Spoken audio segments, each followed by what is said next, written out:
Friends, welcome to my channel Omkar Rana Kshatriya में आपका स्वागत है।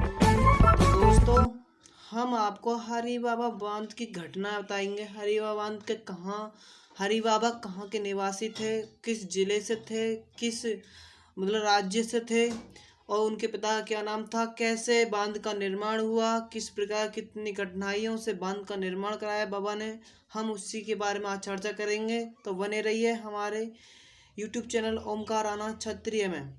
और दोस्तों, लास्ट तक जरूर देखना, क्योंकि इसके लास्ट में ही हरि बाबा ये बाबा थे, उन्हीं का जीवन परिचय, उनको रहस्यमय कथाओं के बारे में बताऊंगा। तो बने ही रहिए अंत तक और कमेंट करिए कि हरि बाबा बांध की घटनाएं कैसी लगी आपको, क्या ये घटनाएं आसान थी या कठिन थी। तो बने रहिए। तो चलते हैं मेन टॉपिक्स की तरफ। देखिए दोस्तों, जो संभल जिला है, लेकिन ये संभल जिला नहीं था उस समय, पहले बुलंदशहर था। ये सारे गांव ये थे, गांव कस्बा और ये छोटे छोटे गांव कस्बे, ये सारे बुलंदशहर में आते थे हरिया बांध के आसपास। तो ये मोलनपुर गांव है, उसमें ही हरिया बांध है, वहीं पर हरिया बांध की ये आप देख रहे हैं, ये सामने हरिया बांध का ही मैं आपको दिखा रहा हूँ दृश्य। तो देख रहे हैं आप। तो ये बुलंदशहर जिले के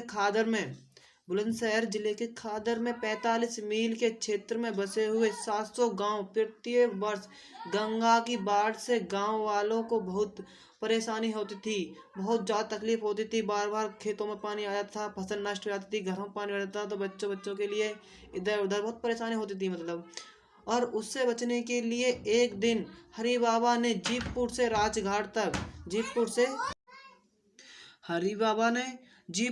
राजघाट तक 30 मील लंबा, 12 फुट ऊंचा, 40 फुट चौड़ा बांध डालने का निर्णय ले लिया कि मैं यहाँ पर बांध डालूंगा ऊंचा। और बांध की लकीर खींचकर स्वयं बाबा मिट्टी डालने लगे। गांव वालों ने बाबा जी को यह कार्य करते हुए देखा। गांव वाले भी बाबा का हाथ बढ़ाने लगे। कुछ व्यक्ति आलोचना करने लगी, आखिर बाबा को हो क्या गया है, आखिर महाराज जी को हो क्या गया है, क्या करने लगे हैं। ये सारे गांव यो आलोचनक व्यक्ति थे, वो सारे लोग उन पर यह आलोचना करने लगे कि आखिर बाबा को हो क्या गया है, क्या कर रहे हैं, पता कुछ नहीं। तो देखिए, सन 1922 ईस्वी में गंगा पूजन करने के पश्चात गंगा पूजन करने के बाद विशाल भंडारा करने के पश्चात क्या हुआ कि यदि यह और वो कार्य करने लगे और उन्होंने संकल्प लिया, बाबा जी ने संकल्प लिया कि यदि मुझसे यह कार्य नहीं हुआ तो मैं अपने प्राण दे दूंगा। मतलब मेरे से ये बांध नहीं पड़ा,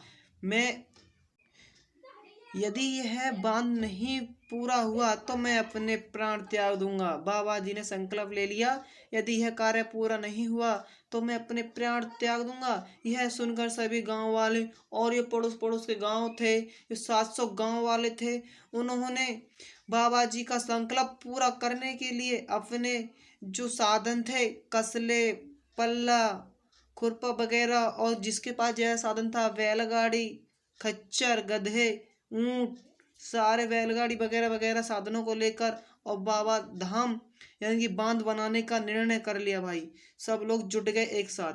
और जो बड़े बड़े ठेकेदार थे उस समय, वो भी ठेकेदार ने झूठ बोलकर कह दिया कि हो गया, बांध का पूरा निर्माण कर दिया है।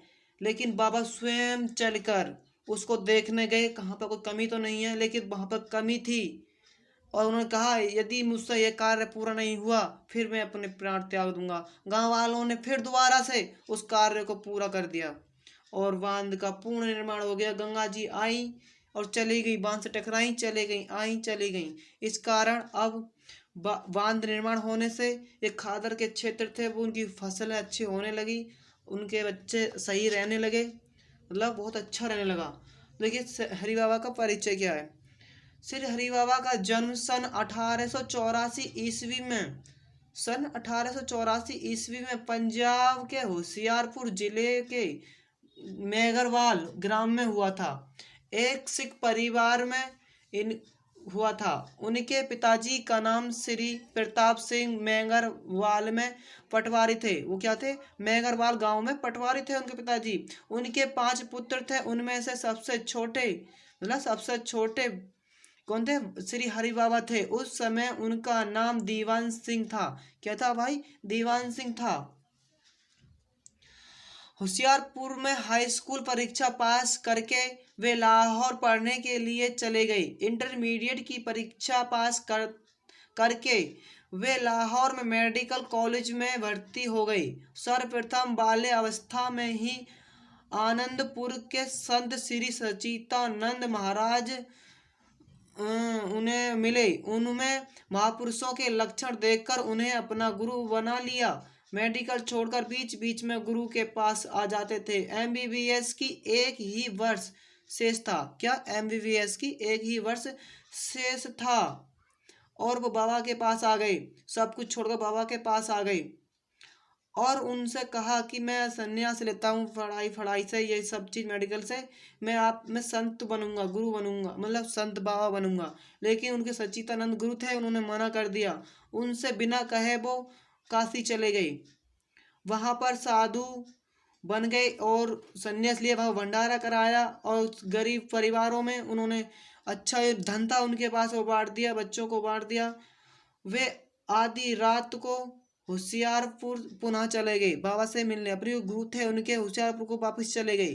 फिर उन्होंने कहा, वो देखकर बाबा को बहुत प्रसन्न हो गए। सच्चिदानंद गुरु जी उनके थे, वो बाबा को देखकर बहुत प्रसन्न हो गए कि कहा कि आप तो संत बन चुके हो। हाँ गुरु जी, मैं आपके आशीर्वाद से संत बन चुका हूँ।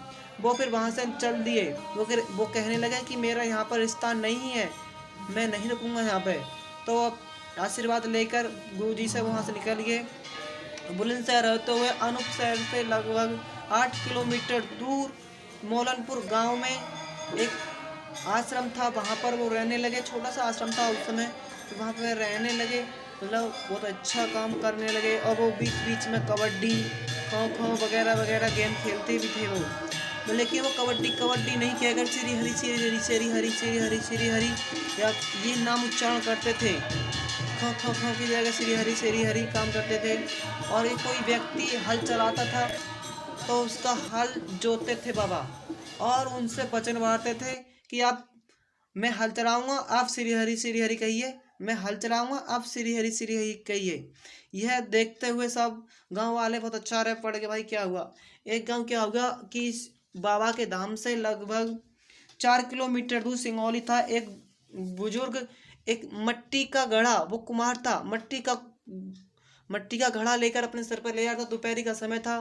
पर क्या हुआ, जब बाबा आए उन्होंने उसे मिले। वो कह भाई बैठ लो यहाँ पे, बुढ़ाऊ बैठ लो। उन्होंने कहा कि श्री हरि को तो नाम जप ही रहे थे।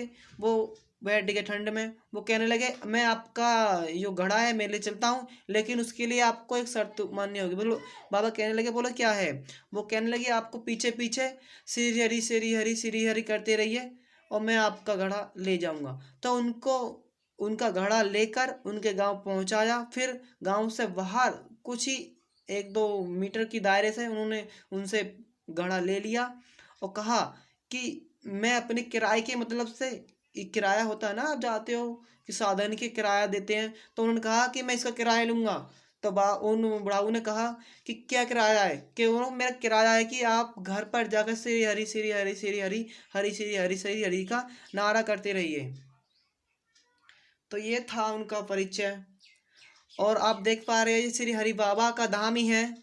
यहाँ पर विशाल भंडार कहता है। आज होली का दिन है, मैं होली के दिन पे आपके लिए सब कुछ दिखा रहा हूँ। और देखिए रसगुल्ले विद, मतलब बहुत ही डेकोरेशन अच्छी होती है। लेकिन मैं बहुत जल्दी में हूँ क्योंकि घर पे पूजा होनी थी, इसलिए मैं आपके लिए इतने अच्छी वीडियो नहीं, मतलब अच्छे दृश्य नहीं दिखा पाया। ये पार्क भी है भाई, लेकिन पार्क इस वीडियो में नहीं है, तो इसके लिए सॉरी कहूँगा। और आप कमेंट करते रहिए कि ये वीडियो आपको कैसे लगी। और यहाँ पर बहुत बड़ा मेला लगता है। यहाँ पे एक तरीके का बोलते हैं क्या, कुंभ का मेला पड़ता है। मतलब कुंभ पड़ता नहीं है, कुंभ की तरह होता है। 1 महीने का पूरा यहाँ पे मेला लगता है भाई, बहुत विशाल मेला लगता है। बहुत बहुत दूर के आते हैं, विदेशों से यहाँ पर यात्रा करने आते हैं, बाबा के दर्शन करने आते हैं भाई। और आप भी आइए, बाबा का दर्शन कीजिए, बहुत अच्छा। और कमेंट करते रहना कि हमारी वीडियो कैसी लग रही है। यदि अच्छी लग रही हो तो लाइक शेयर और सब्सक्राइब कर देना। तो थैंक्स। देख पा रहे हो आप मेला, अब भी कुछ दुकानें हैं बहुत अच्छी अच्छी देख पा रहे हो। हमारे फ्रेंड्स भी हमारे यूट्यूब चैनल के यो परिवार है, यूट्यूब चैनल का परिवार है, वो यहाँ पर आया हुआ है। होली के दिन यहाँ पर गंगा नहाने गए थे, लेकिन गंगा की वीडियो आपको नहीं दिखा पाए, तो इसके लिए सॉरी। हाँ, कुछ वीडियो पर कुछ फोटो आपको दिखा सकते हैं। देख पा रहे हो बहुत बड़ी दुकान है भाई, है यहाँ पे देख पा रहे हो, बहुत अच्छे, मतलब बहुत ही प्रसिद्ध मंदिर है भाई जी। और देख पा रहे हो कितनी बड़ी बड़ी दुकान है, यहाँ पर फोटोज वगैरह दिखाए जाते हैं, बच्चों को खिंचवाए जाते हैं, हरे बाबा के फोटो के साथ खींचकर अपने घर ले जाते हैं, बहुत लोग ले जाते हैं भाई। तो थैंक्स, मिलते हैं नेक्स्ट वीडियो में, ले बाय बाय।